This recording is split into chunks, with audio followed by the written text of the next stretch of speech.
Hey, what's going on, everybody? You know, I belong to several different groups on Facebook, and there's a question that comes up all the time that I see posted on all those groups. They want to know how to insulate for their windows to keep the warmth in, and they also want to know how to get rid of the condensation so their walls and their windows and stuff aren't just dripping with water. So I'm going to share two things with you that are so very easy that will change your life if you haven't done these things already. So stay tuned, here we go.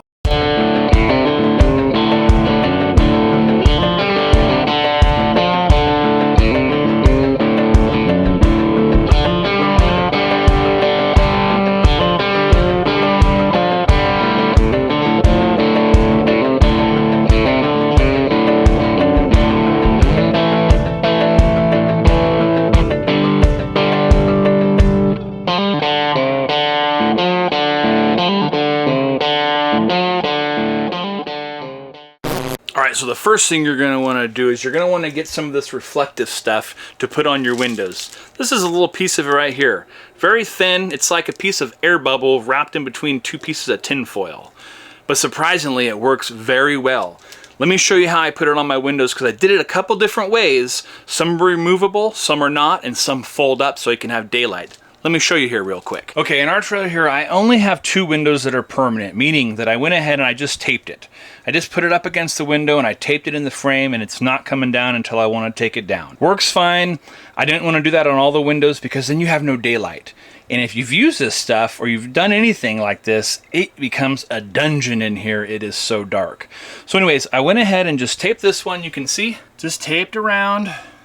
Cut it to fit in the frame and then just taped it in. And it definitely helps keep the heat in from this window. As you can see here, I have some aluminum tape. It's like aluminum foil tape. It's actually for air ducting and stuff like that. It works really well. It sticks really good to this. It sticks pretty decent to this. Occasionally I have to run my finger over it here and kind of smooth it down a little bit, but 90% of the time it sticks just fine. But I recommend that because you don't want to use duct tape or something like that, because duct tape, when you go to take this off later, it's going to leave residue, the gluey, sticky stuff behind it, and this tape doesn't. When you pull it down, there's nothing left behind. It's clean. It's this easy. Okay, so that's one way to do this. Just make it kind of permanent. That's it. You're not taking it down until you take it down. And that works. But here's another option if you want to do it differently. This is my other window on the other side of our bed here, or our couch. And this one here, check this out. So this one here, what I did is I went ahead and I taped the top piece. That piece is in there, and then the bottom is actually on a flap, so it folds. Now it folds like this, and then I can go ahead and bring my blind down, and then that will hold it up, and then I still have half a window, and I can actually open my window to get some air in here if I need to. This little thing on right here, I put this on here so when I pull the blinds down, kind of gotta lift out to get over it. The bottom holds the bottom tight, but then right here, that helps push in against it to keep it against my window so it's not just like a big pocket back there. And on this back window behind the couch bed here, I did the same thing. Check this out. So I went ahead and taped in this top piece that's up here, and then I just made a flap here. So what this does is this can fold up like this, and then during the day, at least I can have some window open here to where I can open my bottom window and just have some light come in so it's not so dark. And then at nighttime, all we do is pull this down. Again, this one has these little pads on here too, so when this pulls down over it, kind of locks in at the bottom, but then it also hits right on here to keep that back against there. So a couple different options you can do. You can make it permanent like the side over here, where it's just all taped in and done. Or you can do like I did on these guys right here and do like a half and half, so you can still have some daylight. Because I'm telling you, if you close every window off with that stuff and seal it, it's like a dark dungeon in here, and you don't want that. Okay, here's another option as well. This is the window that's going to be closest to my door. And what I did is I just cut it out so it actually fits in the frame, and it kind of snaps down in the frame here. And then all I have to do, just grab a corner here and pull it off. And then I have my window. And then what I do with this piece here is I actually, because this is my only other window that's permanent, meaning that I just taped it in, that's how it is, I don't open it.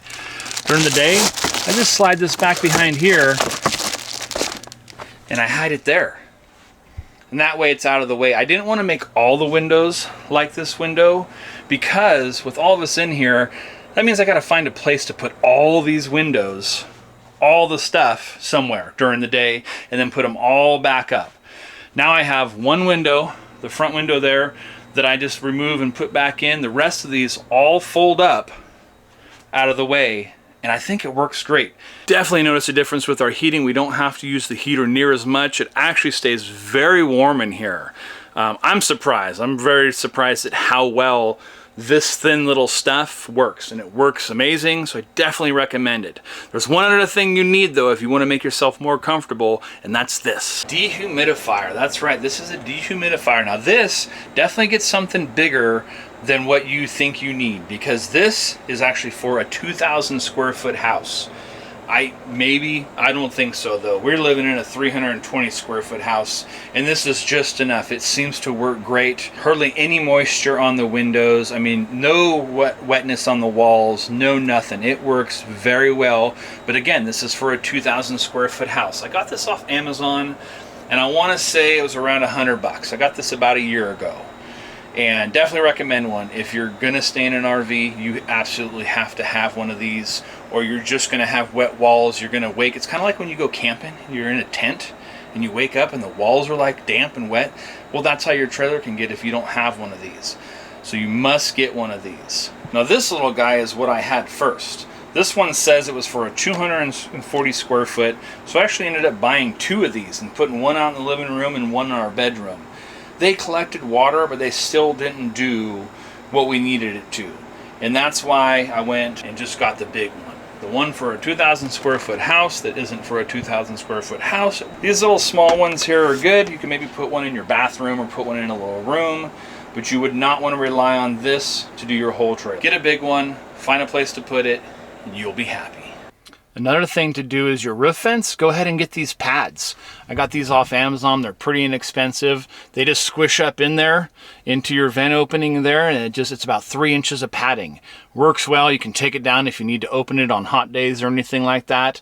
That works very well. And I got the same thing for our skylight up here. It's on the other side of the little blind there, but it's the same thing. It's one of those pillow things that squishes up in there, and that helps a lot as well. All right, well, I hope that helps you here. If you're living in an RV full-time with a family or by yourself, the reflective stuff is definitely a must to get. It will help insulate your windows and make everything much better for you.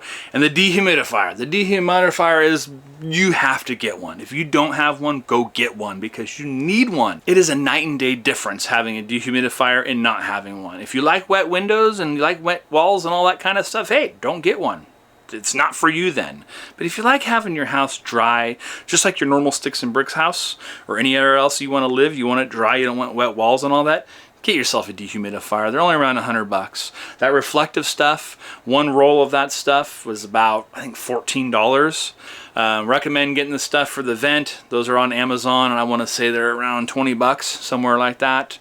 And here's a I'm not a pro tip. I went ahead and did this on my doors down to my basement as well. See this here? Same thing. I just cut them and I taped it around here. What a difference that makes as well. Anything you can do to insulate stuff a little bit better is going to make your life a lot nicer. All right, well, I hope that helps you out and gives you some ideas of what to do. It's a very cheap, inexpensive way to insulate your windows and stay warmer inside your trailer. We've been doing this for a couple years now, so just giving you some of the ideas and things that have helped us through the years to make your life a little bit easier too, because it's made our life a little bit easier. Well, I hope that helps and you have fun enjoying your winter living in an RV, because if you're doing it, you know this is glorious. It is amazing, and I recommend everybody try it, okay?